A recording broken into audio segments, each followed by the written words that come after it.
My name is Mark Nolan. I've been on the Heritage School Scheme now since around 2012 or 2013. And what I'm going to talk to you about today is the work that I do with the schools and how I do it and what I do in each school. So how to create a pollinator plan. So I won't spend too much time talking about pollinators because I can see there's already a lot of experts out there who know a lot about pollinators.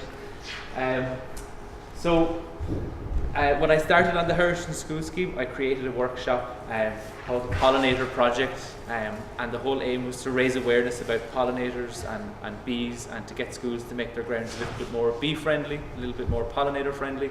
So we've just got this nice logo design to try and tempt teachers to sign up to the project, to try and make it a little bit more attractive. It's been amazing so far. They've been really interested in the topic. We've had over 10,000 students be trained up as pollinator ambassadors for their schools. So I generally would work with one class for the whole day and do a proper intensive day with them, and then they would take that message to the other classes in the school. And we've had over 250 schools take part, so we're really delighted with that. It's really cool, and it's quite a hot topic lately because of the All-Ireland Pollinator Plan. I'm sure you've all come across that. And it's a really big help for our work now, because we find that a lot of the schools will be coming to us looking for help, looking to make their schools more bee friendly, but also the Tidy Towns groups are really into it at the moment, and they're looking for projects in relation to pollinators, and they'll often contact us to try and get us into the school. So that's a really good resource. There's a junior version and an adult version, so if you haven't seen that yet, you could look it up. There's really good projects in there, and pretty much all the stuff that I do with schools would be coming from that, because it's, I suppose it's good quality projects that they have, and they've been tried and tested. So I thought what I'd do is just to go through what exactly I do when I go into the school.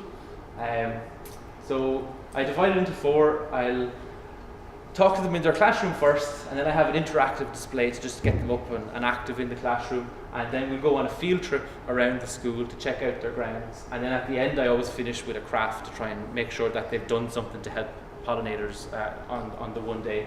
And all of these things then will shape the pollinator plan for the school. So the pollination the presentation at the start it's just like what I'm doing here now. It's a PowerPoint presentation. I introduce them to pollination, explain how it works. I introduce the fantastic 4 pollinators that we have here in Ireland: the hoverfly, the bee, and the moth, and the butterfly. And they'll always guess bees, but they never associate the other ones with pollinating at all. So that's often news to them, that there's different types of pollinator. And I talk about how they are the 4 most important insects, or some of the most important insects that we have in Ireland. And I'll go through the pollination process with them. I bring in my flowers and we talk about how the pollen transfer works. And obviously then how that's so important for where they get their food from. And we'll go through their lunch boxes and we'll see what they have and see how pollination has had an impact on their lunch. And often this kind of picture really surprises them, because they never really think of the process from a flower to a fruit. And that often amazes them, because they would never have thought about it like that. So it's a pretty cool picture to show them. Then for an interactive display, because I would have been talking at that point for quite a while, and it's important to get them up and active. So I particularly love bees. So I talk less then about the hoverflies and butterflies. I have a particular interest in bees, and we'll go through all the different types that we can get in Ireland. So I'll explain to them that we've 99 different types of bee in Ireland, and we divide them into 3 teams to make it nice and easy. The lovely bumblebees that might be in their hedges around the school, and I talk to them about where they live. Then I talk to them about the honeybee, where we get all our honey from. And then the one that they've usually never heard of, it's the solitary bee. And we have 77 different types of solitary bee. And then if there's a few clever children in the school who particularly read a lot of books, they might come across the word solitary. They might know that that means that the bee lives on its own and it doesn't like to be in a hive with all the rest of them. And that one often amazes them, and the teachers too. They've never really heard of that one. And then I myself, I'm a beekeeper as well, so that helps. I've got lots of material at home that I can bring in and show the students. So I bring in my beehive, And all the materials that I use, all the frames and the tools, and I get the kids to put on the suit so they understand the whole process of how honey's made, and they love that. You can see their faces. They've never seen anything like that before. They love seeing how it all works and how the bees go in and do their job and turn the nectar into honey. So they do love that. Then at that point, again, we would have been inside the classroom for quite a while, so it's really important obviously to get them outside. We'll go on a field trip around the school. Now, these are just pictures off the internet, but I would have usually been in the school before and we would have drawn a habitat map of their school, all the different parts of nature, where their school garden is, where their trees are, the hedgerows. So they will have a map probably already drawn, and then I'll get them to think about what we could do in the school to help the bees, because at that point they would have learned a lot about what bees need to survive and what pollinators need to survive. So we go on our field trip, lovely sunny day like that. We go out with our nets. We can see if we can catch all the different types of bee. Sometimes we're lucky, we might get the full hat trick, get all 3 different types of bee. It's really, really cool when that happens. It's quite difficult. We wouldn't really try and catch a butterfly, it would be a bit dodgy. But it's just about getting the kids out, seeing what they already have out there, because I'll show you some pictures later on of what we've come across in the school garden that they didn't even know was there, but they were already helping pollinators.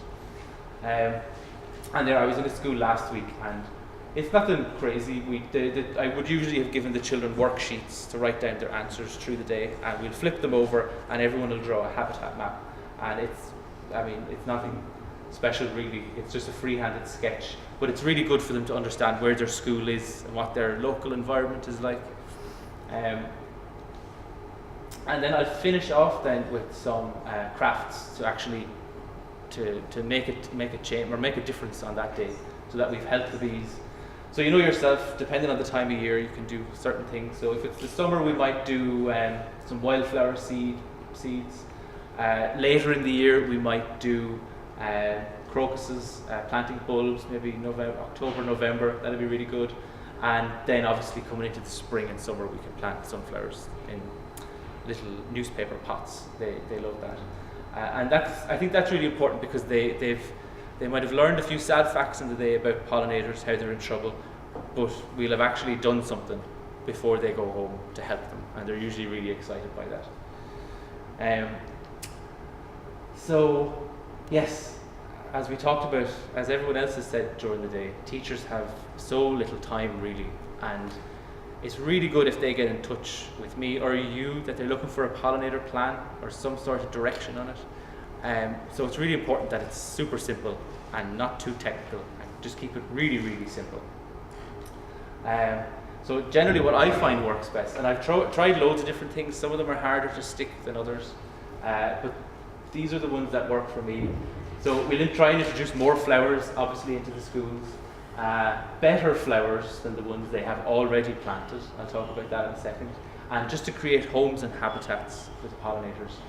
And a really simple one then is, just to not use pesticides and herbicides. Most schools don't do it now. We still get the odd school that would do it. But that's just about having a chat with the teacher, who might never have thought about it, and they'll have a chat with the caretaker, and that issue will hopefully be solved then. So just to go into that in a little bit more detail, just more flowers. So one of the ones that I really try and promote in the schools is let it grow. And that's just because it's just let your grass grow. Simple as that. You don't have to do anything. It doesn't cost anything. It's free. It involves doing less work than they're already doing. The caretaker will probably be delighted with it. And what I find, like a lot of the schools I would visit would be rural. I'm based up in Longford, and I go to the surrounding counties around there. And the schools could have been there for like 100 years, and they have an amazing seed bank in their pitches and their playing fields. And all they have to do is just let the grass grow, and they'll have the most beautiful wildflowers that will pop up.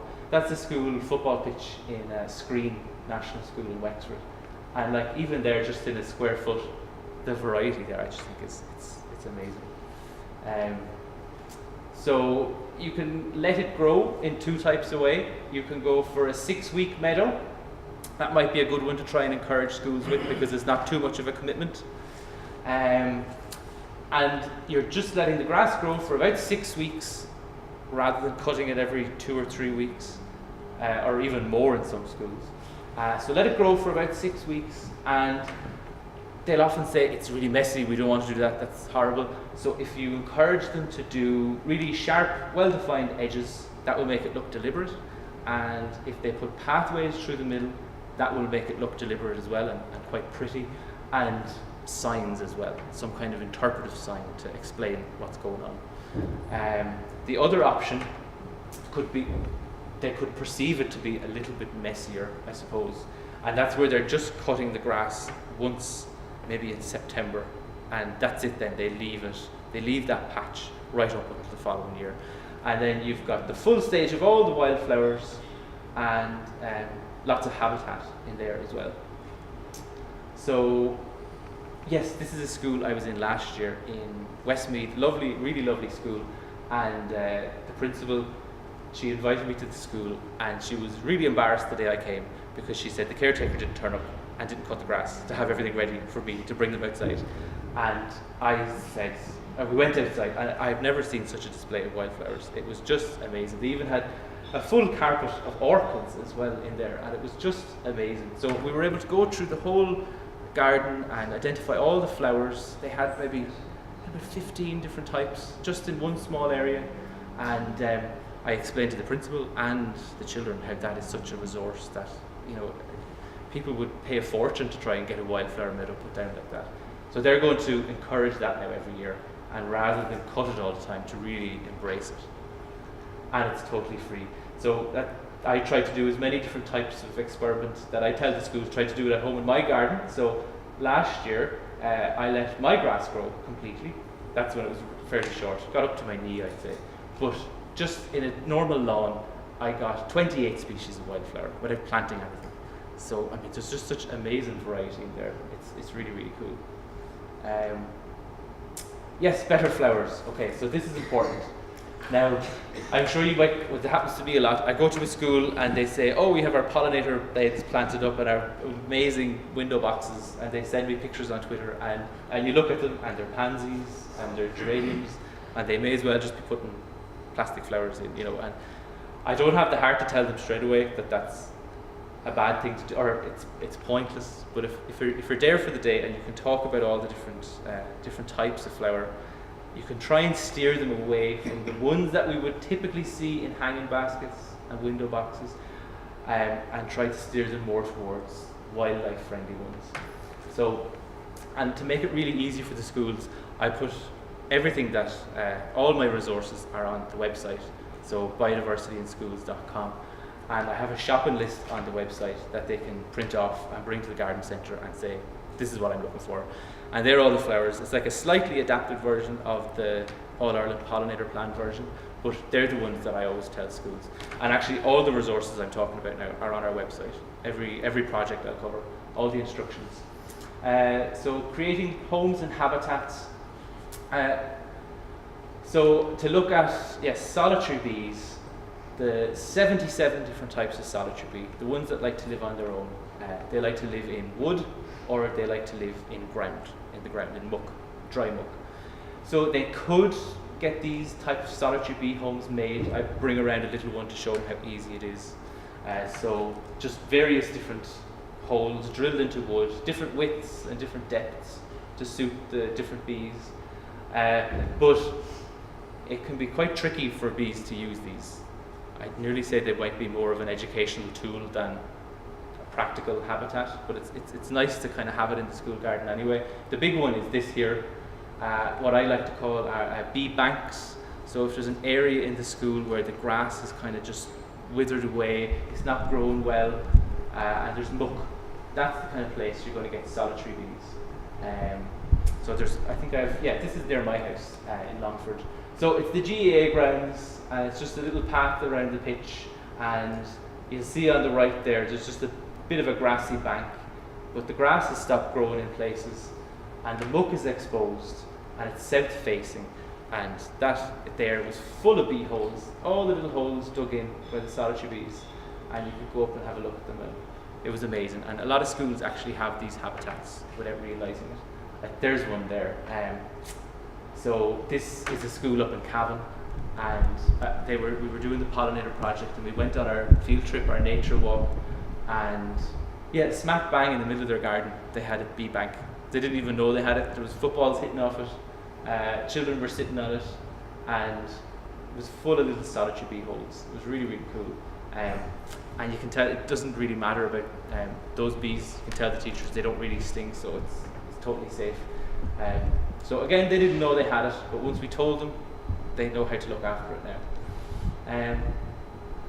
The next one, oh yes, so to make sure that they structure their flowers in such a way that there will always be something in flower, so a nectar flow throughout the season.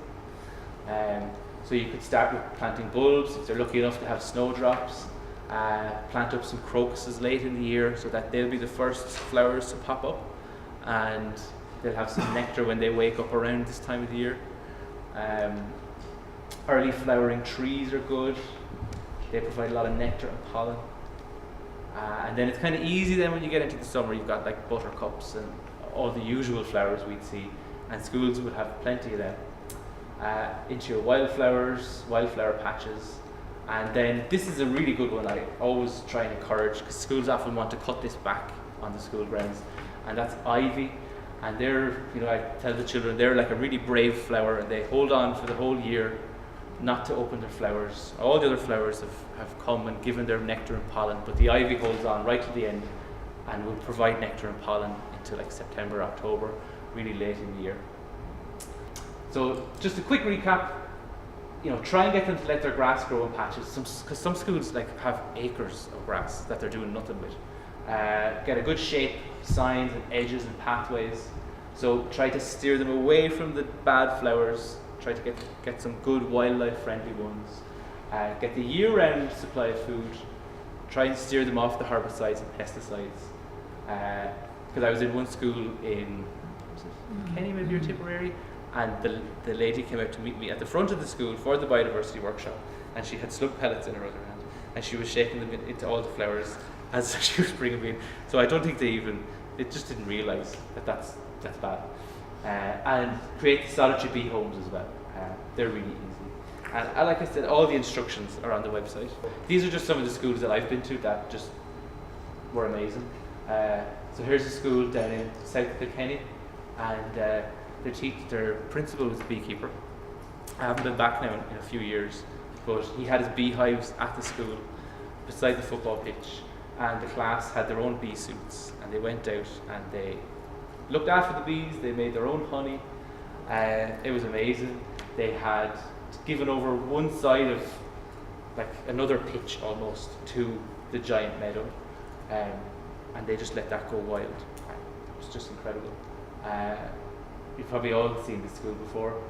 St. Bridget's National School in Stillorgan, smack bang in the middle of Dublin, and they've got fairly tight space, and probably one of the most amazing school gardens in Ireland.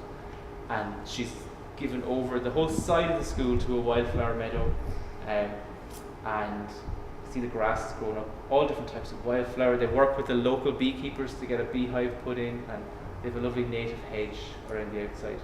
Now, it's great for me to go to a school like they've done all this work themselves. I didn't even have to suggest it to them. And I was in a school last week in Dunboyne in Meath, and they've been doing amazing work. They have a 40-page Pollinator Plan for the school that they work side by side with the tidy towns with, and they help them with it. And it's just packed full of projects. So just one, for example, is every year at the school now they're going to plant 2,000 bulbs.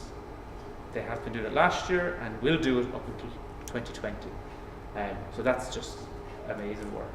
That's Dunboyne Senior Primary School. So everything that I've mentioned there so far is on our website. So if you want any instructions or tell the teachers where to go for the list of plants or how to make a solitary bee home, it's all on there in the section. Just go into school projects, pick on what you want, and all the instructions are in there.